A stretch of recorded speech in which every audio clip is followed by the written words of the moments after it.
Vuelve a casa. Así se llama el tema que hoy abordaremos en esta reflexión. Hace más de 2000 años, Jesús, en un auditorio improvisado, en un auditorio público, recuérdense que siempre que Jesús se movía en las calles, atraía a mucha gente y de todos los estratos.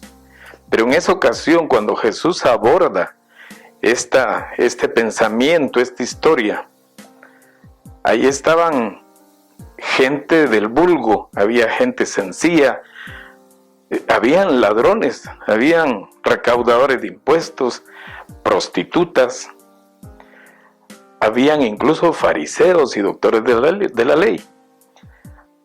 Aunque estos, los últimos, los fariseos y los doctores de la ley, se habían acercado en esa ocasión, no porque estuvieran interesados en lo que iba a decir Jesús, sino más bien se acercaron en esa ocasión porque murmuraban y criticaban a Jesús porque él se sentaba a comer con los pecadores, como decían ellos.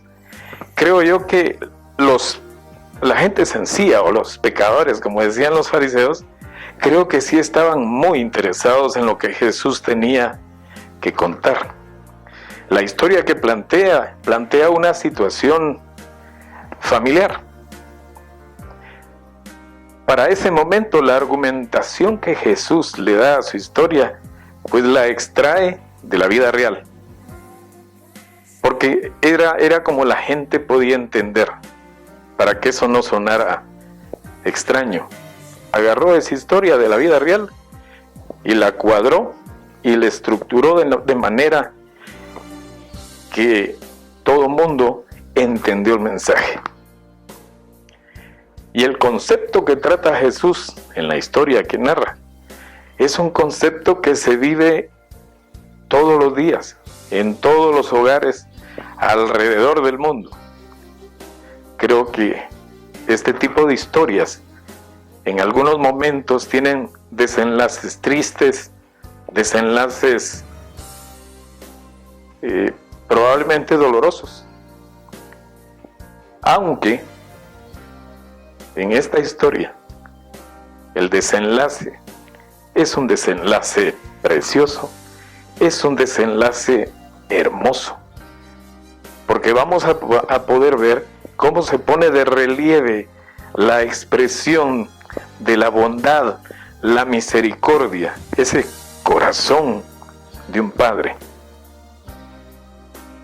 Así que esa es la parte como medular de esta historia. ¿Quién tuvo esa capacidad de elaborar esa preciosa parábola? Pues nada menos que el doctor Lucas. El doctor Lucas fue el que con esa capacidad y esa labor investigativa que él tenía, pues anduvo por todos los lugares tomando nota, recabando información de todas las fuentes informativas de ese entonces, aún entrevistando a gente del lugar. Y esa capacidad y esa labor investigativa le permite a él estructurar de una manera tan bonita, pero tan especial, esa parábola que solo podía provenir de una mente extraordinaria, de una mente perfecta como la mente de nuestro Señor Jesucristo. Esta parábola que todo el mundo la conoce como la parábola del hijo pródigo, es de dominio público. O sea, todo el mundo la conoce, aún la gente que no es cristiana, aún la gente que no ha manifestado en algún momento el temor a Dios o se ha rendido a Jesucristo, pues de alguna manera han leído la palabra de Dios, aunque la rechacen en muchos aspectos, pero esta parábola, por tener tanta riqueza, es de dominio de cualquier persona. Cuando a una empresa se va alguien y regresa, dicen regresó el hijo pródigo. Cuando alguien de un grupo se aleja y luego regresa, dice, regresa como que si fuera el hijo pródigo.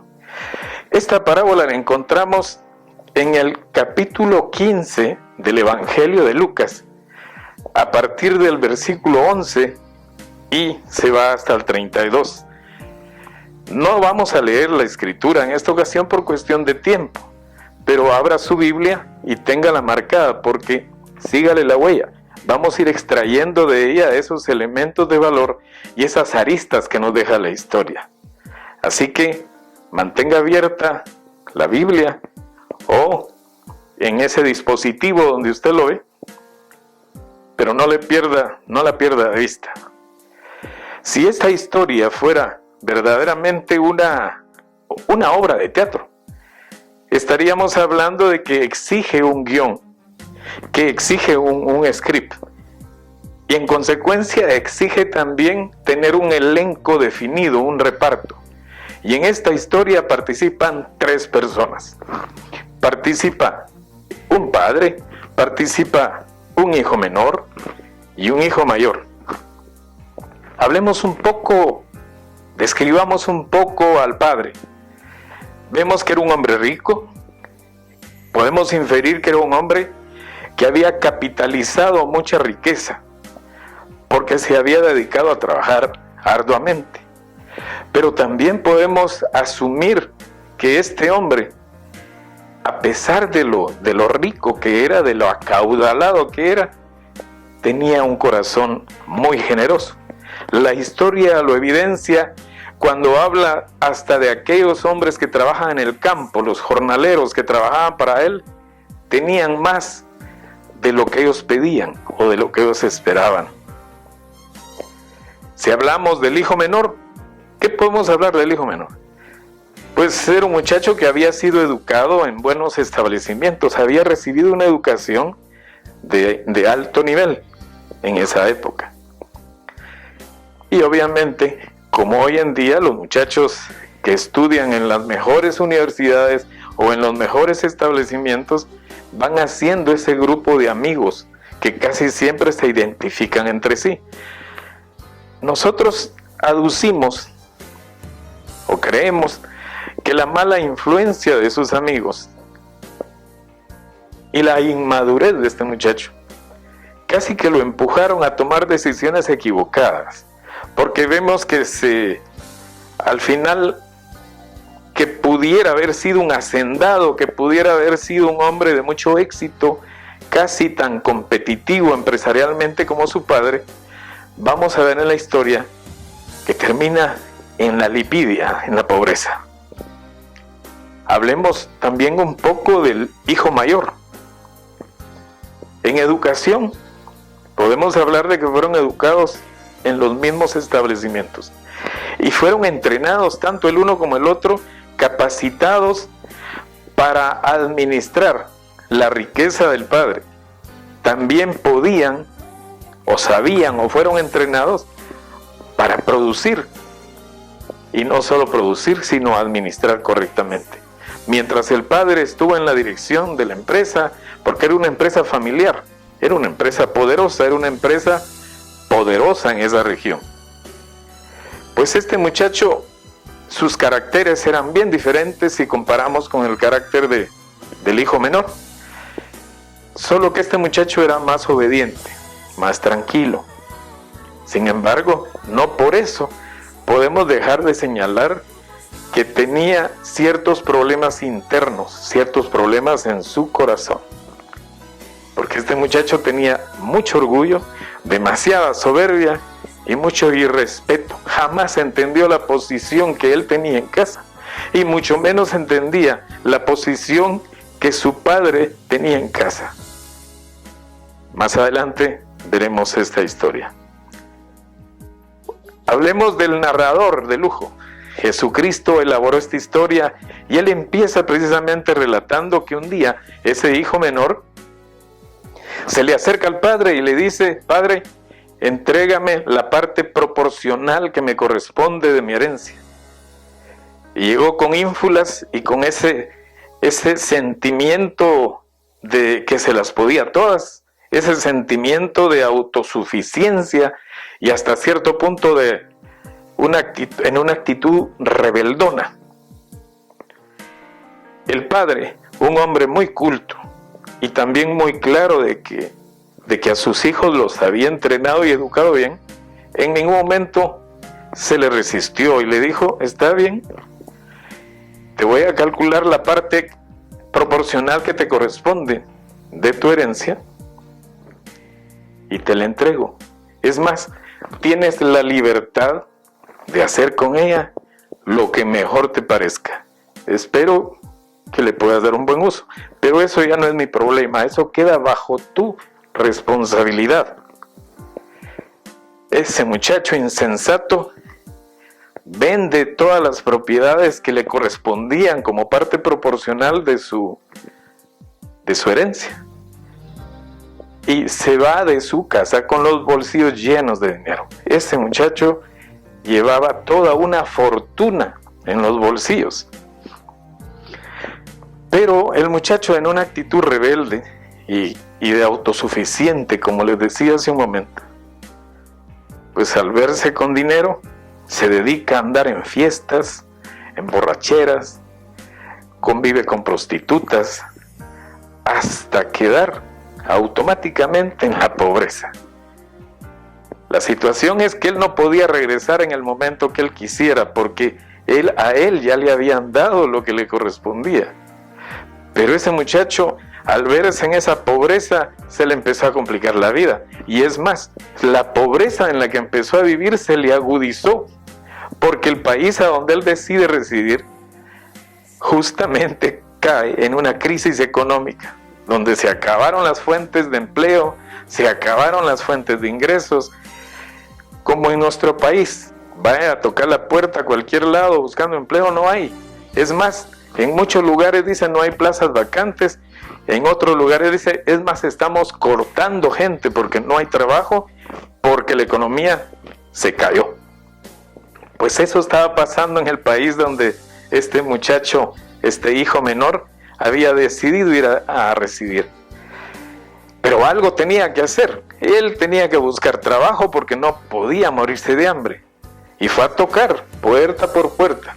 Y por ser extranjero, yo creo que ningún empresario, ninguna empresa de esas le podía dar trabajo. Y al final de tanto buscar, se conforma con la única posibilidad que encontró: cuidar cerdos. Y cuidar cerdos era un trabajito feo, un trabajito sucio, porque el que conoce de la crianza de cerdos se va a dar cuenta que no es solo darle de comer a estos animalitos, es de limpiar 3 veces diarias esos chiqueros, esos corrales. Es un trabajo pestilente, es un trabajo sucio. El que conoce de esa crianza de animales sabe que no es nada bonito dedicarse a la crianza. Pero este muchacho, realmente lo que le estaban dando era una oportunidad para emplearse, para no estar en ocio. Pero eso no significa que tenía salario. Saben que el muchacho paró comiendo y rifándose con los propios marranos las algarrobas que le daban, porque eso le daban en una especie de concentrado. La algarroba era una semilla que se daba en toda la parte del Mediterráneo y lo usaban como usamos aquí el maíz para darle a los animales. Pues eso lo usaban para criar los cerdos y se tenía que rifar las algarrobas para poder comer. Él vivía realmente ahí, porque el muchacho se quedó sin ni siquiera dónde vivir. Él vivía en esa granja, en algún rincón de algún establo. Ese muchacho empezó a complicársele la vida de tal manera que en ese diálogo, en ese soliloquio nocturno, en esos momentos difíciles, él no podía evitar comparar su situación con la situación que se vivía en los dominios de su padre. Y llegaba a decir, pero hasta el más pequeño y más insignificante jornalero en la casa de mi padre vive mejor que yo, porque ellos tienen más de lo que están pidiendo, más pan de lo que piden, y yo aquí conformándome con las simples algarrobas. Aquel muchacho, bueno, ya era un hombre, aquel hombre que había venido de la opulencia, que vivía como rey, había llegado al extremo contrario, a todo el extremo contrario. Ahora era casi un pordiosero. Ese hombre que se vestía de marca, ese hombre que lo acostumbraron a vestirse bien, a usar las mejores lociones, a vivir los mejores momentos y en los mejores lugares. Su ambiente, su hábitat, era un apestoso corral donde se cuidaban los marranos. Y eso le traía conflictos en su mente. No puede ser posible.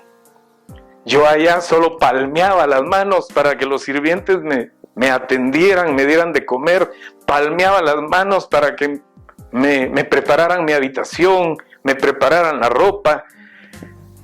Y aquí, sujeto incluso al maltrato y ese trato despreciable que la gente tenía con él porque era extranjero. Ese era el conflicto. Pero cuando este muchacho, si regresamos un poquito en la historia, cuando este muchacho se acerca al padre a pedirle lo que le correspondía como herencia, el papá no dudó en darle nada, en negársela, porque el papá estaba seguro de que lo había educado bien, de que el muchacho tenía principios.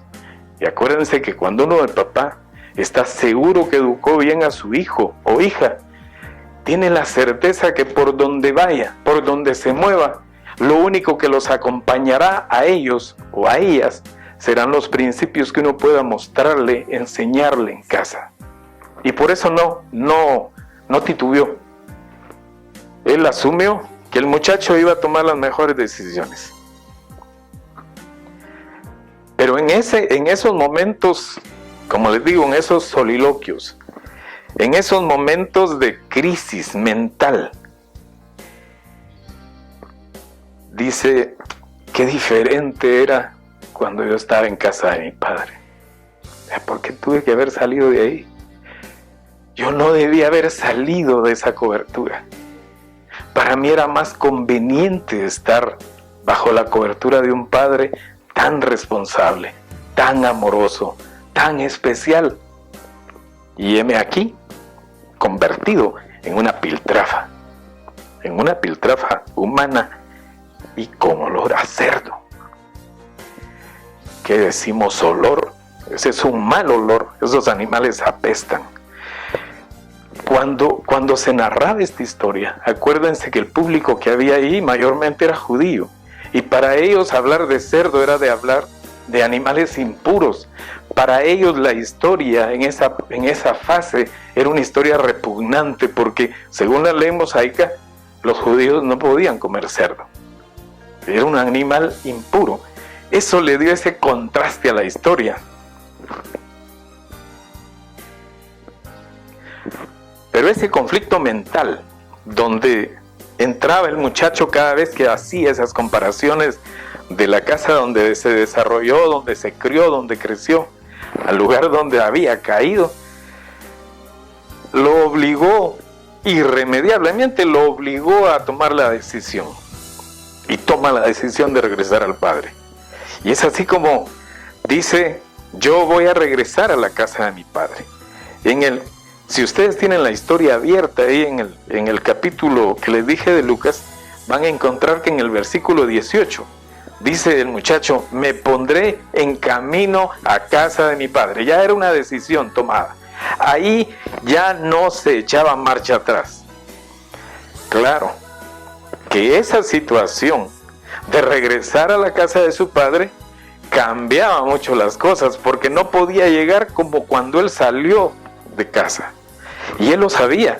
Él estaba convencido que la toma de decisión, que el tomar la decisión de regresar a los dominios del padre, lo llevaba inmediatamente a pensar que tenía que bajar de nivel, tenía que someterse, tenía que humillarse, tenía que llegar en una actitud, papá, si quieres yo puedo ser tu empleado, si quieres yo soy un jornalero como cualquiera de los que tienes contratados en el campo, yo hago lo que sea posible, yo hago lo que tú creas que tenga que hacer Y en el camino ese muchacho fue armando su historia. Dijo, cuando yo llegue con mi padre, yo le voy a decir que he pecado contra él y contra el cielo.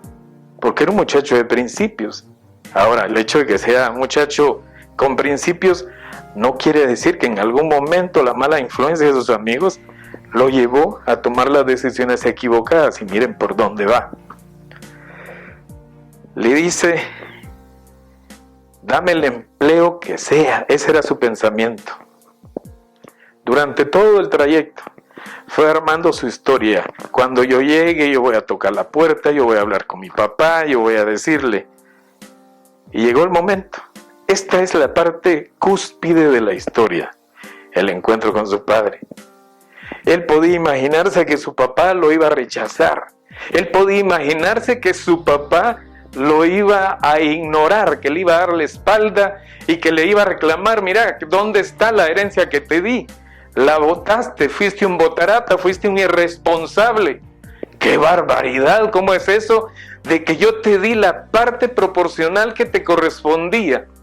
Y lo hiciste nada, y lo tiraste a la basura. Casi que como que no te hubiera costado producirla porque tú trabajaste conmigo aquí. Toda esa historia en su mente la iba armando, porque él se esperaba cualquier cosa de su papá, aunque él en su corazón sabía que su papá lo amaba, que su papá era muy especial. Y ese vuelve a casa, es el clamor de ese viejo, de ese padre amoroso. Llega el momento y ahí está frente a la entrada. Interesante esa historia. Para un padre amoroso, siempre hay tiempo para recomponer las cosas. Lo más difícil para el hombre, para el papá, ya estaba hecho, tenía a su hijo ahí, porque a esas alturas todo el mundo creía que el muchacho estaba muerto, porque no hubo comunicación. Para un padre amoroso como este padre, lo que tenía que hacer era abrazar a su hijo. Todo lo demás podía esperar. Ahora hay que reconfortar a ese muchacho, hacerle saber que se le ama. Por eso el padre en ese momento ordena que lo bañen, que le traigan lo mejor de la ropa que había ahí, el mejor calzado, y le devuelven en su dedo anular, le vuelven a poner el anillo que le devolvía el señorío, que le devolvía el carácter, que le devolvía la jerarquía, porque él se estaba integrando a la familia, una familia pudiente, una familia con un padre que respondía por él. ¿Cómo no celebrar, verdad? Porque una vez vestido, una vez cambiado, una vez rasurado, una vez bañado, una vez que le hayan quitado el pelo, porque acuérdense que llegó hecho una piltrafa, un andrajo caminando. Ahí está el muchacho de regreso. ¿Y cómo no celebrar si este hijo para el papá había vuelto a la vida? Para los que me están viendo, en cualquier parte, donde quiera que estén, solo recuerden que ser desobediente a un padre conlleva sufrimiento. La desobediencia a los consejos de los padres conduce a un sufrimiento. Esto lo vemos en la sociedad todos los días. Por eso la palabra de Dios aconseja: escucha, hijo mío, la disciplina de tu padre y no abandones la ley de tu madre. Recordemos que el hijo había sido bien educado y cuando está frente a su padre le dice: he pecado contra el cielo y contra ti.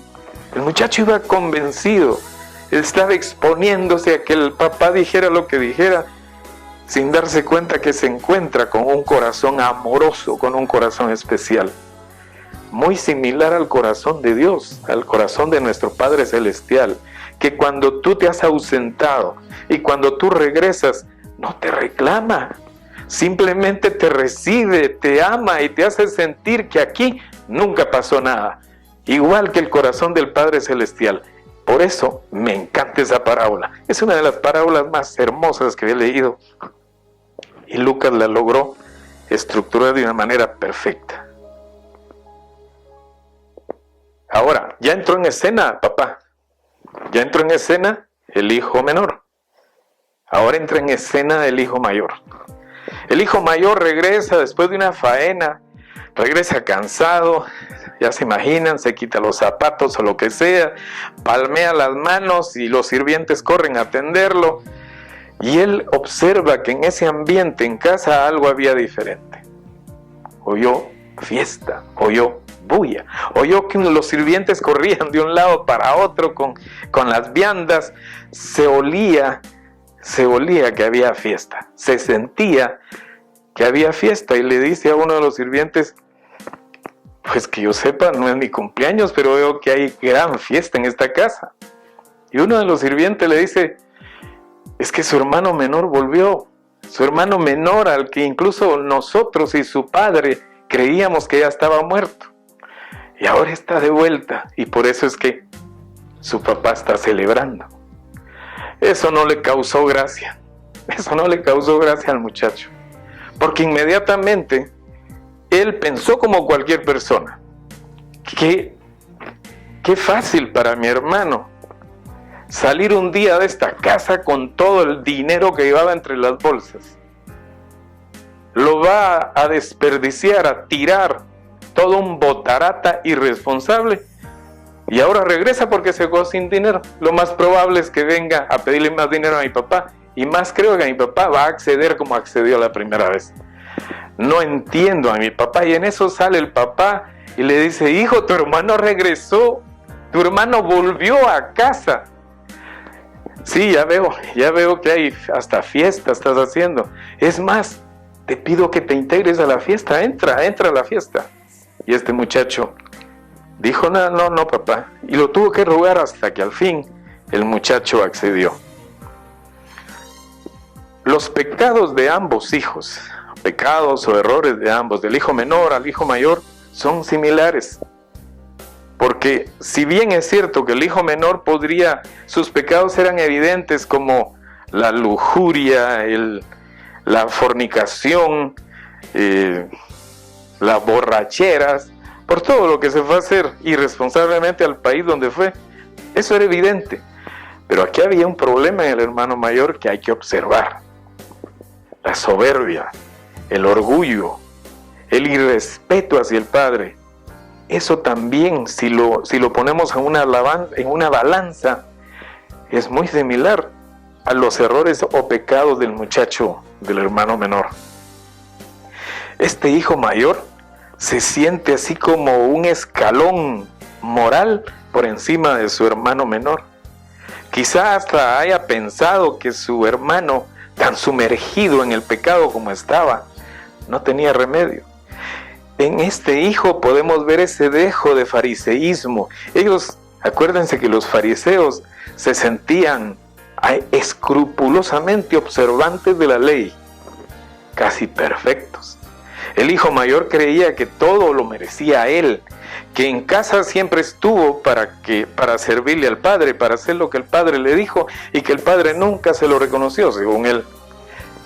Gravísimo error, porque si bien es cierto, el Padre terrenal o el Padre celestial nos ama no por lo que hacemos, no por lo que somos.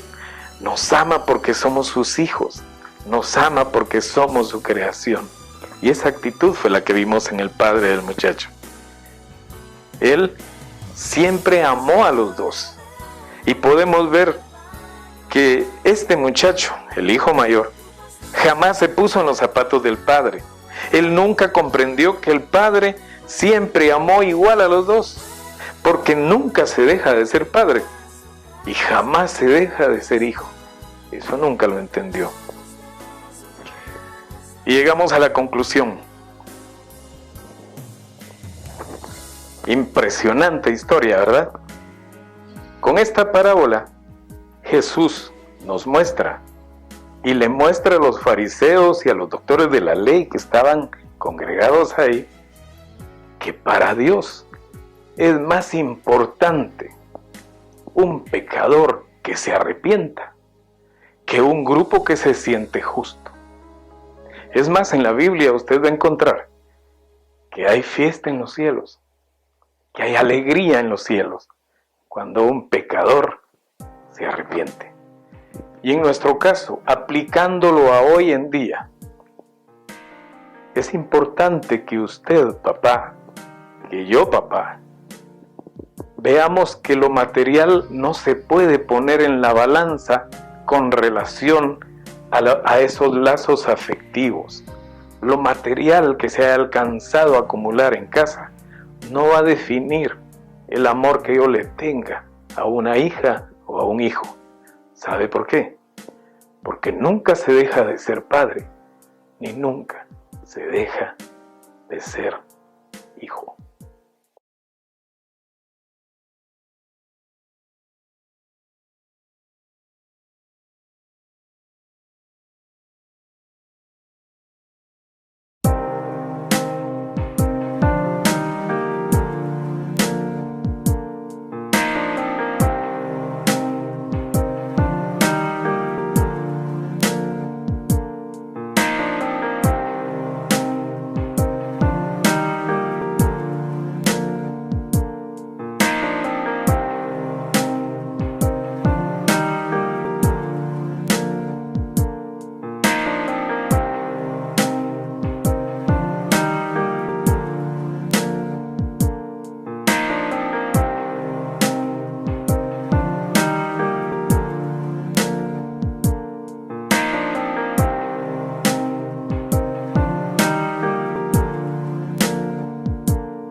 Separando despacio de todos, y nadie tu presencia extrañó y te dolió,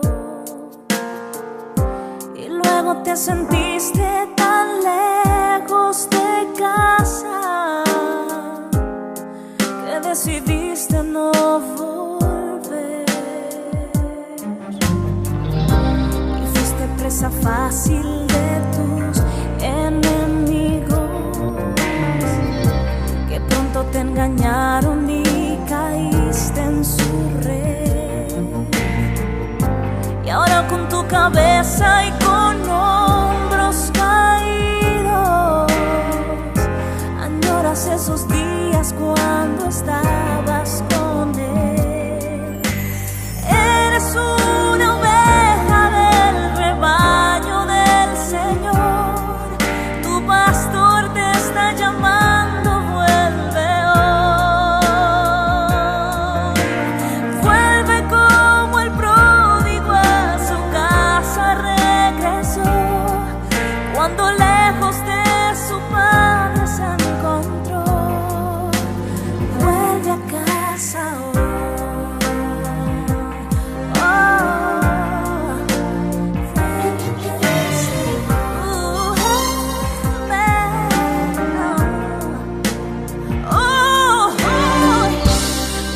Muchos días luchando en tu mente, no sabes si es posible volver al redil. Te sientes rechazado por haber pecado y piensas que el perdón no puedes ya recibir. No tienes que dudar del gran amor de te ha dejado de amar y esperar. Él tiene reservado un lugar en su mesa y tu llegada espera.